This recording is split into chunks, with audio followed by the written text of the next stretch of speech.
Hello, fellow armchair generals. This is Gamer 1745 here, and I hope you're enjoying my series on Is Imperator Rome Good Now? I've made just a few episodes so far as of making this video. We will see how far we get in the series. All depends on viewership, quite honestly. But I wanted to make this video to address a few issues. Partially, and I know he's not alone, that's why I'm also addressing him, because I could obviously just talk to him. My good friend Ari was, don't let Rome take Alexandria because the library will get burnt. Excuse me. And, also go take Carthage out. And my reply to him was, what's one of the big things stopping Rome from getting Carthage, or from getting to Alexandria? Carthage. His point was, you should go take all of North Africa first to get all the riches yourselves to better take out Rome. Better to stop Rome. And realize that this is very, very early in the game that he's talking about. Well, this is the private version that I've been playing, and as you can see here, we are at 680, about 220 years or so in the future from the rough start of the game. So obviously I've played for a while. We do actually have the library built here.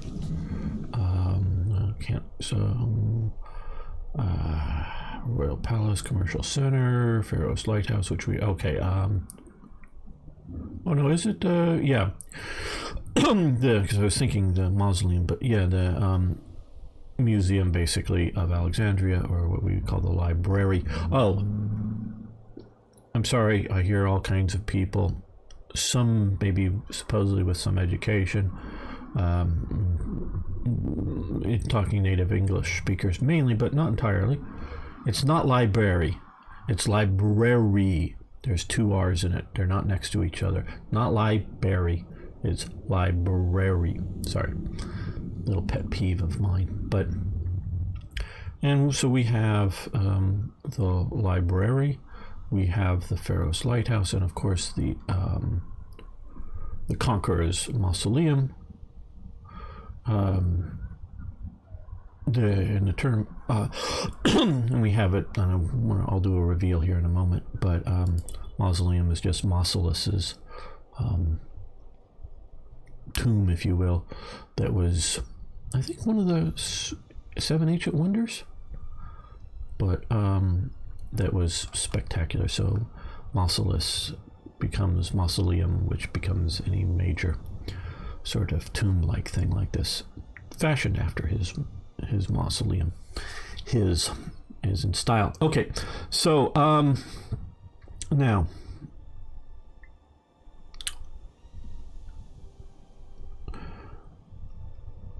I'm trying to think how I want to address some issues. One, I don't play games like this or EU to quote-unquote win the game, to beat the game. Because I don't normally play, just because long time playing, normally play a multiplayer because just, setting up times and want to play a long game and not out there to defeat a particular opponent. My enjoyment comes from building, in a game like this, building an empire.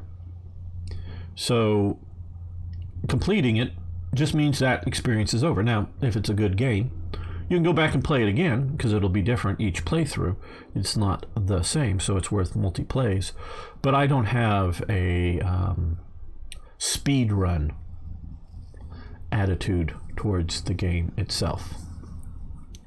So that is an important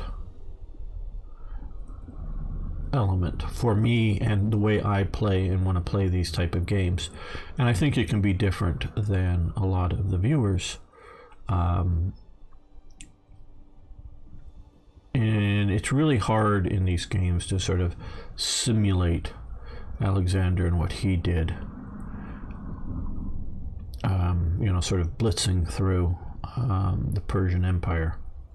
And to one degree or another, and it shows that it was successfully done to conquering it, because even though he dies, there is no counter-revolution against his conquest. There's only a breakup, but it's all of his people are still in charge when it's over. Again, his generals, as we would call them in today's terms. Often companions might be, but they're not just entirely buddies, because they were from some of his original companion cavalry unit. So yeah, and not all of them. Well, I don't know. Maybe all of the ones that ended up on top were somewhat independent unit commanders. So yeah, okay. Just wanted to set the scenes about how to deal with and the idea. And I was getting a lot of push to do things very, very early on in the other series, and this is not going to become a series, but I wanted to look at this.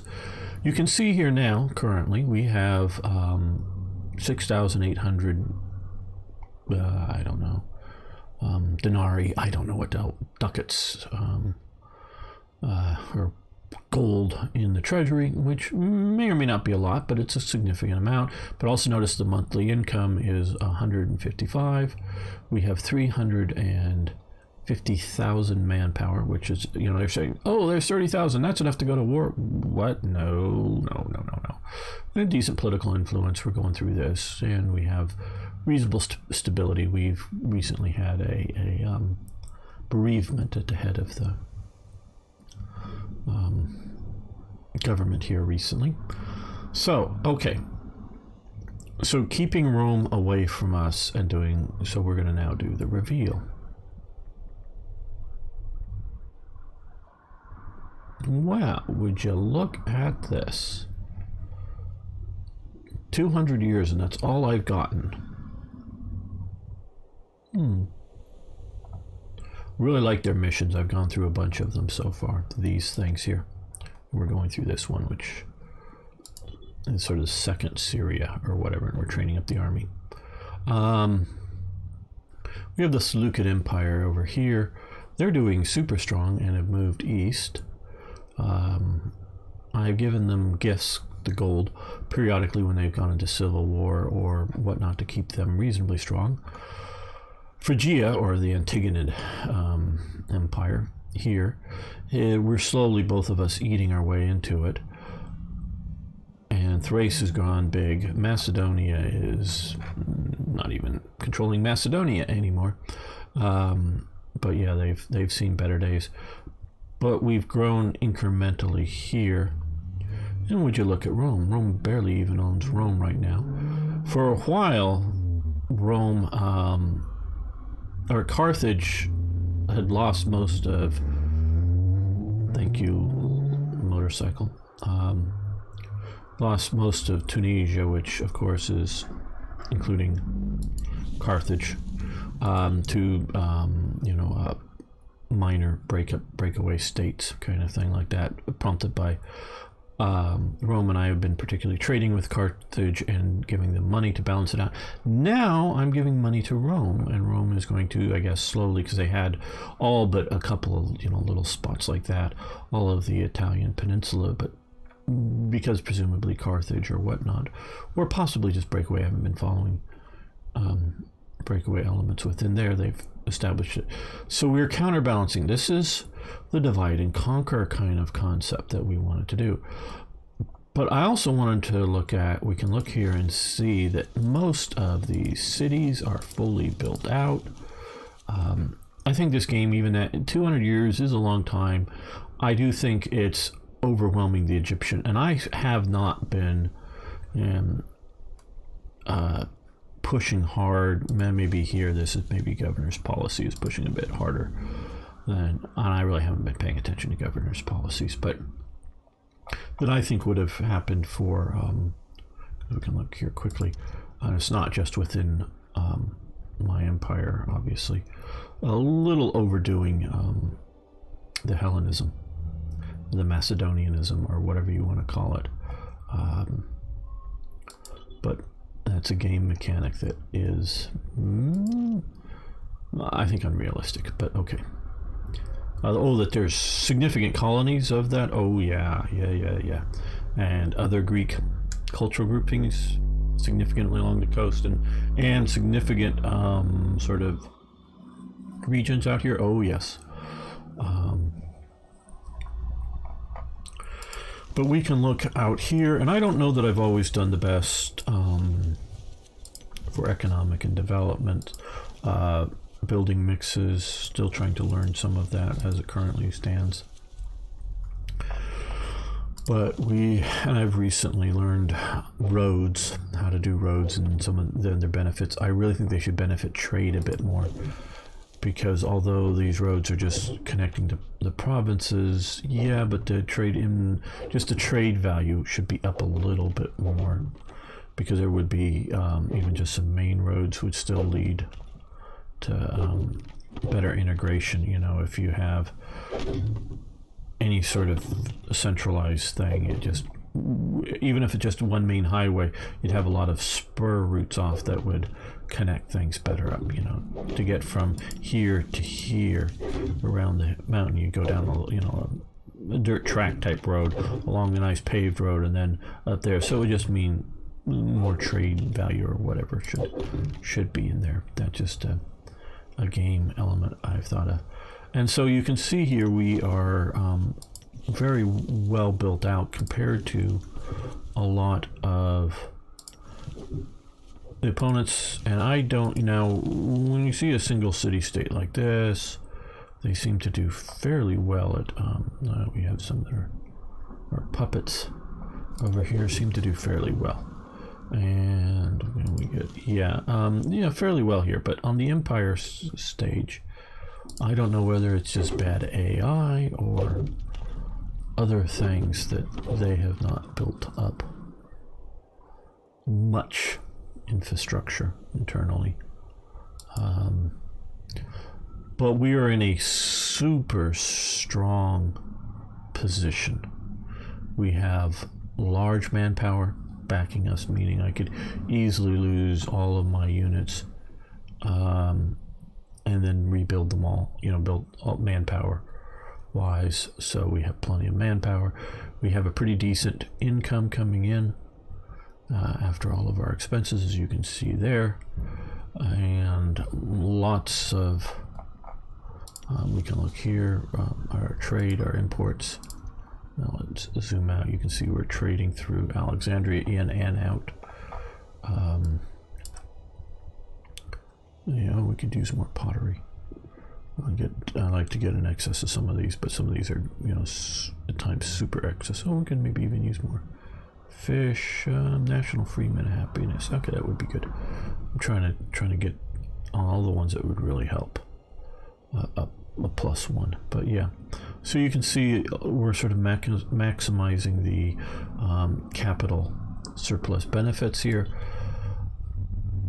And you can see we have 424 population right now, 51 buildings. So, and all of the Alexandria, just that it's the city, the sort of super city. Conquerors Mausoleum, the Pharos Lighthouse, a commercial center that was from one of the missions, the Royal Palace Complex,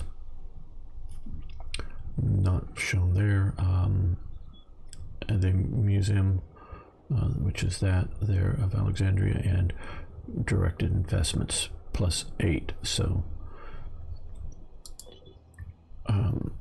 and we're going to do more of those to get all the benefits in the capital. So, but it's partially out of my enjoyment of building the empire, which to me is different than simply painting a map a particular color. And yes, it is impressive to paint the entire map one color. That is an impressive feat. I'm not going to try to diminish that. Though I find it more interesting to have client state of Judea and client states. These are my client states. So sure, they're not direct controlled, but I have noticed that if we look at these, if I come in and conquer them, they're not going to have that many buildings. They're not going to be, even with that number of people, they're not going to have that number of trade routes. So, and you make more money by trading with a unit or a, I don't know, nation, country, state, whatever you want to call it, outside of yours, or territory that's outside of your control, than one that's directly in your control. So having these guys here, I actually think are beneficial. Don't know if there's a max you can have per side of client states, but yeah, though I do, some key places are, of course, in that. So part of it is building the empire, and again, not just coloring the map, but building the empire is my enjoyment. But it's also I forget who